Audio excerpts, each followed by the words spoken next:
മാന്യപ്രേക്ഷകർക്ക് എൻ്റെ പ്രണാമം. നമ്മൾ ഈ ക്ഷേത്രത്തിൽ ദീപാരാധന നടത്താറുണ്ട്. നടയടച്ച് പൂജ പതിവുണ്ട്. വിളക്ക് വെച്ചിട്ട് നമ്മൾ വെളുത്തവാവിൻ്റെ ദിവസം നടത്തുന്ന ഭഗവതി പൂജയാണെങ്കിലും ദീപാരാധന എന്ന രീതിയിൽ കർപ്പൂരം ഒഴിയാറുണ്ട്. ആ കർപ്പൂരം ഒഴിയ അല്ലെങ്കിൽ തട്ട് കാണിക്കുക, കർപ്പൂരം ഒഴിയുക, ദീപാരാധന നടത്തുക. അതിനൊരു മന്ത്രമുണ്ട്. ഇങ്ങനെയാ ദീപാരാധന നടത്താമെന്നറിയാമോ? ഇടത്തെ കയ്യിൽ മണി പതുക്കെ കിലുക്കിയിട്ട് അമ്പലത്തിലാണെങ്കിൽ വിഗ്രഹത്തിന്റെ ചുവട്ടിൽ 3 പ്രാവശ്യം ഒഴിയണം, നടുക്ക് 3 പ്രാവശ്യം, മുകളിൽ 3 പ്രാവശ്യം, പിന്നെ 3 കൂടി ചേർത്ത് 3 പ്രാവശ്യം. അതിന്റെ മന്ത്രം എന്താ അറിയോ?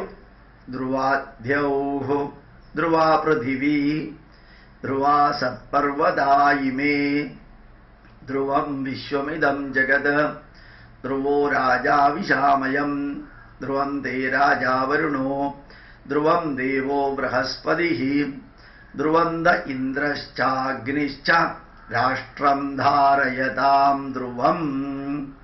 ഇതാണ് മന്ത്രം. ഇതിന്റെ അർത്ഥം എന്താണെന്നറിയാമോ? ധ്രുവാദ്യൗഹു, ഈ പ്രപഞ്ചം, ഈ ജ്യോതിർഗോളങ്ങളാൽ നിറഞ്ഞിരിക്കുന്ന ഈ പ്രപഞ്ചം മംഗളകരമായിട്ട് നിലനിൽക്കട്ടെ. ധ്രുവാദ്യൗ ധ്രുവാ പൃഥിവി, ഈ ഭൂമി മംഗളകരമായിട്ട് നിലനിൽക്കട്ടെ. ധ്രുവാസ പർവതായിമേ, ഈ പർവ്വതങ്ങളെല്ലാം മംഗളകരമായിട്ട് നിലനിൽക്കട്ടെ. ധ്രുവം വിശ്വം, മാനവരാശി ജീവജാലങ്ങൾ നിലനിൽക്കുന്ന ഈ ലോകം മംഗളകരമായിട്ട് നിലനിൽക്കട്ടെ. ധ്രുവം വിശ്വമിതം ജഗത്, ജനിച്ച് നിലനിന്നില്ലാതെയാകുന്ന എല്ലാം നിലനിൽക്കുന്നിടത്തോളം മംഗളകരമായിട്ട് നിലനിൽക്കട്ടെ. അപ്പൊ ധ്രുവാദ്യൗഹു ധ്രുവാ പൃഥിവീ ധ്രുവാ സപർവതായിമേ ധ്രുവം വിശ്വമിദം ജഗത് ധ്രുവോ രാജാ വിശാമയം. ആ ഓരോ രാഷ്ട്രവും ഭരിക്കുന്ന ഭരണാധികാരികള്, രാജാക്കന്മാര്, അവര് നന്മ നിറഞ്ഞ രീതിയിൽ മംഗളകരമായിട്ട് നിലനിൽക്കട്ടെ. വിശാമയം ധ്രുവം തേ രാജാ വരുണോ, വരുണദേവൻ, മഴ പെയ്യിപ്പിക്കുന്ന വരുണദേവൻ, പ്രകൃതി ദേവി മംഗളകരമായിട്ട് നിലനിൽക്കട്ടെ. ധ്രുവം തേ രാജാ വരുണോ ധ്രുവം ദേവോ ബൃഹസ്പതി, എല്ലാ നന്മകൾക്കും അധിപനായിട്ടുള്ള ദേവഗുരുവായിട്ടുള്ള ബൃഹസ്പതി, ശരിക്കും വ്യാഴഗ്രഹം എന്നും അതിനെ പറയാൻ വേണമെങ്കിൽ. ബൃഹസ്പതി എന്ന് വെച്ചാൽ വ്യാഴഗ്രഹം, ജൂപ്പിറ്റർ, അത് മംഗളകരമായിട്ട് നിലനിൽക്കട്ടെ. ബൃഹസ്പതി ധ്രുവം തേ രാജാവരുണോ ധ്രുവം ദേവോ ബൃഹസ്പതി ധ്രുവം ദ ഇന്ദ്രശ്ച അഗ്നിശ്ച. ഈ ഇന്ദ്രൻ എന്ന് പറയുന്നത്, ഞാൻ എവിടെ പോയാലും എന്നെ ഒരു ഇന്ദ്രനും ചന്ദ്രനും തടയില്ല എന്ന് 4000 പോലീസുകാരുടെ നടുക്ക് വെച്ച് പറഞ്ഞ ഇന്ദ്രനല്ല. ഇന്ദ്രൻ എന്ന വാക്കിന്റെ അർത്ഥം എന്താ അറിയാമോ? അത് ദേവരാജാവാണ്. എന്താ ഇതിന്റെ കൺസെപ്റ്റ് അറിയോ? ശരിക്കും ഇന്ദ്രൻ എന്ന വാക്കിന്റെ അർത്ഥം പഞ്ചജ്ഞാനേന്ദ്രിയങ്ങള്, പഞ്ചകർമ്മേന്ദ്രിയങ്ങള്, പഞ്ചഭൂതം, പഞ്ചപ്രാണൻ. ഇപ്പൊ 20 എണ്ണായി. പഞ്ചജ്ഞാനേന്ദ്രിയം, പഞ്ചകർമ്മേന്ദ്രിയം, പഞ്ചഭൂതം, പഞ്ചപ്രാണൻ. ഈ 20 എണ്ണത്തിനെ നിയന്ത്രിക്കുന്നത് മനസ്സാണ്. ഉറങ്ങുമ്പോഴത്തേക്കും ജ്ഞാനേന്ദ്രിയങ്ങൾ ഒന്നും വർക്കിയില്ല. നല്ല ഉറക്കത്തിൽ നമ്മളൊന്നും കേൾക്കില്ല, ഒന്നും കാണില്ല, ഒന്നിന്റെ ടേസ്റ്റ് അറിയില്ല, ഒന്നിന്റെ വാസന അറിയില്ല, സ്പർശനം അറിയില്ല. പ്രാണനൊക്കെ ഉറങ്ങിയിരിക്കുകയാണ്. പഞ്ചഭൂതങ്ങൾ സൈലന്റ് ആണ്. ശരീരത്തില് വർക്ക്, അകത്ത് ഇന്റേണൽ വർക്ക് നടക്കുന്നുണ്ടെങ്കിലും. ഇപ്പോ ഈ 20 കോമ്പോണന്റുകളുടെ കൺട്രോളിങ് മനസ്സിനായതുകൊണ്ട് മനസ്സിനെയാണ് ഇന്ദ്രൻ എന്ന് പറയുക. അപ്പൊ എന്നെ ഒരു ഇന്ദ്രനും തടയില്ല എന്ന് വെച്ചാൽ അവനവന്റെ മനസ്സ് തടയില്ല എന്നേ അർത്ഥമുള്ളൂ. അത് അറിഞ്ഞുകൊണ്ടല്ല അങ്ങേര് പറഞ്ഞത്. ഏതായാലും ധ്രുവന്ത ഇന്ദ്രശ്ച അഗ്നിശ്ച, അഗ്നി, അകത്തൊരഗ്നിയുണ്ട്, ജഡരാഗ്നി, പുറത്തൊരഗ്നിയുണ്ട്. ഈ ലോകത്തിലെ ഏത് സാധനത്തിനെയും റിഫൈൻ ചെയ്യുന്ന എനർജിയാണ് അഗ്നി. അത് ഗോൾഡ് ആണെങ്കിലും സിൽവർ ആണെങ്കിലും അയൺ ആണെങ്കിലും അല്ലെങ്കിൽ ഏത് മരുന്നുണ്ടാക്കല, സഹസ്രയോഗത്തിലെ മരുന്നുണ്ടാക്കലാണെങ്കിലും മോഡേൺ മെഡിസിന്റെ മരുന്നുണ്ടാക്കലാണെങ്കിലും ഒരു ടെക്സ്റ്റൈൽ പാർട്ട് ഉണ്ടാക്കലാണെങ്കിലും എല്ലാത്തിനകത്തും ഹീറ്റ് എനർജി വേണം. ഹീറ്റ് എനർജി ഇല്ലാത്ത യാതൊന്നും ഈ ലോകത്തിൽ നടക്കില്ല. ദോശ ഉണ്ടാക്കുകയാണെങ്കിലും ഇഡ്ഡലി ഉണ്ടാക്കുകയാണെങ്കിലും അപ്പം ഉണ്ടാക്കുകയാണെങ്കിലും പാൽപ്പായസം ഉണ്ടാക്കുകയാണെങ്കിലും ശരി, എല്ലാത്തിനും എനർജി വേണം. പുറത്തുള്ള എനർജി, അകത്തുള്ള എനർജിയാണ് നമ്മുടെ ബോഡി ടെമ്പറേച്ചർ 37.3 ഡിഗ്രിയിൽ നിലനിർത്തുന്നത്. എല്ലാ ചെടികളും നിലനിൽക്കുന്നത് അകത്തുള്ള എനർജി കൊണ്ട് തന്നെയാണ്.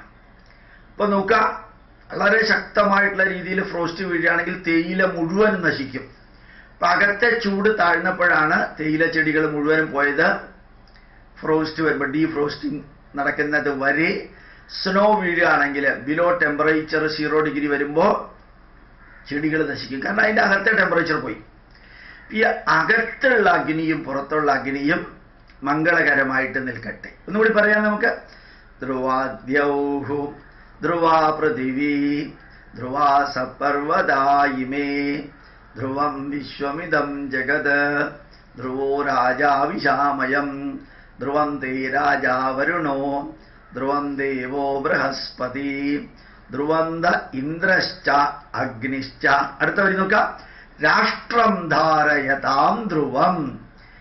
എന്റെ മാതൃഭൂമി, എന്റെ രാഷ്ട്രം മംഗളകരമായിട്ട് നിലനിൽക്കട്ടെ. ഇതിൽ നോക്കുക, ഇവിടെ ദീപാരാധന നടത്തുന്ന സമയത്ത് ഞാൻ എന്ന പൂജാരിക്ക് മംഗളം ഭവിക്കട്ടെ എന്ന് പറഞ്ഞിട്ടില്ല. മുമ്പില് ക്ഷേത്രത്തിന്റെ മുമ്പിൽ ദീപാരാധന നടക്കുമ്പോൾ വാതിൽ തുറക്കുന്ന സമയത്ത് തൊഴാൻ നിൽക്കുന്നവർക്ക് മംഗളകരമായിട്ടുള്ള അനുഭവം ഉണ്ടാകട്ടെ എന്നും പറഞ്ഞിട്ടില്ല. അതൊക്കെ നിങ്ങളുടെ ഉത്തരവാദിത്വം. പക്ഷേ ഈ പർവ്വതങ്ങളെ മുഴുവനും, ഈ പ്രകൃതിയെ മുഴുവനും, ഈ ലോകത്തെ മുഴുവനും, ഈ ജഗത്തിനെ മുഴുവനും, മഴ പെയ്യിപ്പിക്കുന്ന പ്രതിഭാസത്തെ, ഈ ഭൂമിയെ ഇതേപോലെ നിലനിർത്തുന്ന പ്രതിഭാസത്തിനെല്ലാം മംഗളം സംഭവിക്കട്ടെ എന്ന് പറഞ്ഞിട്ടാണ് ഒരു ചെറിയ പൂജയില്, ചെറിയ പൂജ, ചെറിയ വിഗ്രഹം, ചെറിയ ക്ഷേത്രം അല്ലെങ്കിൽ ഒരു വിളക്ക് വെച്ചുള്ള പൂജയ്ക്ക് അവിടെ പോലും ഉപയോഗിക്കുന്ന മന്ത്രം, എന്റെ പാപം ഇല്ലാതെയാക്കണമേ, എന്നെ നരകത്തിൽ ചെന്നെത്തിക്കരുതേ, എനിക്ക് സ്വർഗം തരണമേ, എനിക്ക് ലോട്ടറി ടിക്കറ്റ് അടിക്കണമേ. അങ്ങനെയല്ല പറയുന്നത്. അന്ത്യവിധി നാളില് നീ എനിക്ക് വേണ്ടി വാദിക്കണമേ. ഈ വരികളെ പോലെയുള്ള ഒരു ചീപ്പ് പ്രാർത്ഥനയും അതിനകത്തില്ല. ചീപ്പ് പ്രാർത്ഥന, എനിക്ക് ചോക്ലേറ്റ് തരണം എന്നൊക്കെ കുട്ടികൾ പറയില്ലേ, അങ്ങനെയുള്ളതൊന്നുമില്ല. ഈ പ്രപഞ്ചത്തെ മുഴുവനും മുമ്പിൽ കണ്ടുകൊണ്ട് ഇപ്പോ ചുവട്ടില് 3 പ്രാവശ്യം ഒഴിഞ്ഞ് ധ്രുവാദ്യൗ ധ്രുവാ പൃഥിവീ ധ്രുവാ സപർവതായിമേ ധ്രുവം വിശ്വമിതം ജഗത് ധ്രുവോ രാജാ വിശാമയം ധ്രുവം തേ രാജാ വരുണോ ധ്രുവം ദേവോ ബൃഹസ്പതി ധ്രുവന്ത ഇന്ദ്രശ്ചാഗ്നിശ്ച രാഷ്ട്രം ധാരയതാം ധ്രുവം എന്ന് പറഞ്ഞ് ഒരു പ്രാവശ്യവും കൂടി ദീപാരാധന തട്ട് ഒഴിഞ്ഞ് ദീപാരാധന തട്ട് താഴെ വെച്ച് പൂവെടുത്ത് മംഗളനീരാജനം സമർപ്പയാമി, സുവർണ പുഷ്പം സമർപ്പയാമി, ഛത്രചാമരാദി സമസ്ത രാജോപചാരാൻ സമർപ്പയാമി എന്ന് പറഞ്ഞിട്ടാണ് ആ ഹീറ്റ് എനർജിയും ലൈറ്റ് എനർജിയും ഒന്നുകൂടി തിരിച്ച് വിഗ്രഹത്തിന് കൊടുക്കുന്നു എന്ന് പറഞ്ഞ് പിന്നെ ആ ദീപാരാധന തട്ട് പുറത്തേക്ക് കൊണ്ടുപോവാം. ആലോചിച്ച് നോക്കാം. ഇത്ര ഗംഭീരമായിട്ടുള്ള ഒരു ചടങ്ങ്, മന്ത്രം, കൺസെപ്റ്റാണ്. ഈ ഭൂമിയെ അമ്മയായിട്ട് കാണുന്ന ഒരു കൺസെപ്റ്റ് ഉണ്ടല്ലോ. അയം മാതാ പൃഥിവി പുത്രോഹം പൃഥിവ്യ. ഈ ഭൂമി എൻ്റെ അമ്മയാണ്. ഞാൻ കുറെ കാലം അമേരിക്കയിലും കാനഡയിലും ഉണ്ടായിരുന്നു. ഇവിടുത്തെ മുനിസിപ്പാലിറ്റി ബസ്സിൽ മുഴുവനും ഇടത് സൈഡിലും വലത് സൈഡിലും എഴുതിയിരിക്കുന്നത് പ്രൊട്ടക്റ്റ് മദർ എർത്ത് എന്ന് പറഞ്ഞിട്ടാണ്. പ്രൊട്ടക്റ്റ് മദർ എർത്ത് എന്നാണ്. ബൈബിളില് കൺസെപ്റ്റ് എടുക്കുകയാണെങ്കിൽ ഈ ഭൂമിയിലുള്ളതെല്ലാം നിനക്ക് കൊന്നു തിന്നാനാണ് ഞാൻ ഉണ്ടാക്കിയിരിക്കുന്നതെന്ന് പറയാം. സർവ്വതിനെ നശിപ്പിച്ചും ഇതാക്കിയിട്ടും നിനക്ക് ഉപയോഗിക്കാം. അങ്ങനെയല്ല ഭാരതത്തിലെ കൺസെപ്റ്റ്. ഈ ഭൂമി എൻ്റെ അമ്മയാണ്. അപ്പൊ എന്റെ അമ്മയെ കൊന്നു തിന്നാൻ പറ്റുമോ? അത് വിശ്വം ഭവതി ഏകനീഢം. ഈ ലോകത്തിലുള്ള സർവചരാചരങ്ങളും വിശ്വം ഭവതി ഏകനീഢം. ഈ ലോകത്തിലെ സർവചരാചരങ്ങളും ഒരു പക്ഷിക്കൂടിനകത്തെ വിവിധ പക്ഷികളായിട്ടാണ് കണക്കാക്കിയിരിക്കുന്നത്. അപ്പോൾ വിവിധ തരത്തിലുള്ള പക്ഷികൾ ഒരുമിച്ച് താമസിക്കാനുള്ളത്. അതിനെയൊക്കെ കൊന്നു തിന്നാൻ ഒരു പക്ഷിക്ക് പെർമിഷൻ കൊടുത്തിട്ടില്ല. എല്ലാം സഹവർത്തിത്വം. ഇതാണ് ഹിന്ദു ധർമ്മത്തിന്റെ മഹത്വം. പക്ഷെ നിർഭാഗ്യവശാൽ അത് തന്നെ നമ്മൾ ഭാരതീയർ അംഗീകരിച്ചു. പുറത്തുനിന്ന് വന്ന ക്രിസ്ത്യാനികളെ നമ്മൾ സ്വീകരിച്ചു, പുറത്തുനിന്ന് വന്ന മുസ്ലിങ്ങളെ സ്വീകരിച്ചു. അതിൽ ഇവിടെ വന്നിട്ട് ഇത്രയും നികൃഷ്ടവും നീചവും നിന്ദ്യവുമായിട്ട് മതപരിവർത്തനം നടത്തിയത് നമ്മൾ സഹിഷ്ണുതയോടെ സഹിച്ചു, ഇപ്പോഴും സഹിക്കുന്നു. ഇവിടെ വന്ന് ഇവിടെയുള്ളവരെ കൺവെർട്ട് ചെയ്തിട്ട് ഈ തീവ്രവാദം പ്രചരിപ്പിക്കുമ്പോഴും മതത്തിന്റെ പേരിൽ നമ്മൾ അസഹിഷ്ണുത കാണിച്ചിട്ടില്ല. എന്നിട്ടും നിർഭാഗ്യവശാൽ ഈ വിശാല വീക്ഷണം ഇന്നും വെച്ച് പുലർത്തുന്ന ഹൈന്ദവ ജനതയുടെ മഹത്വം അറിയാതെ, ഹൈന്ദവ ചിന്താധാരയുടെ മഹത്വം അറിയാതെ, ഈ ഭൂരിപക്ഷത്തിന് ഇല്ലാത്ത എത്രയോ അവകാശങ്ങൾ ന്യൂനപക്ഷങ്ങൾക്ക് കൊടുത്തിരിക്കുന്ന ലോകത്തിലെ ഒരേ ഒരു രാഷ്ട്രം ഭാരതമാണ്. അതൊന്നും അറിയാതെയാണ് ഇവിടുത്തെ പലരും സംസാരിക്കുന്നത്. ഇത്രയും ഞാൻ പറഞ്ഞത് വിഷയത്തിൽ നിന്ന് മാറിപ്പോയതല്ല.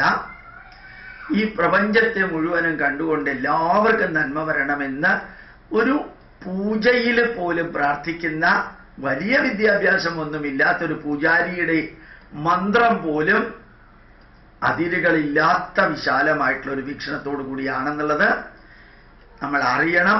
പ്രണാമം, നമസ്കാരം.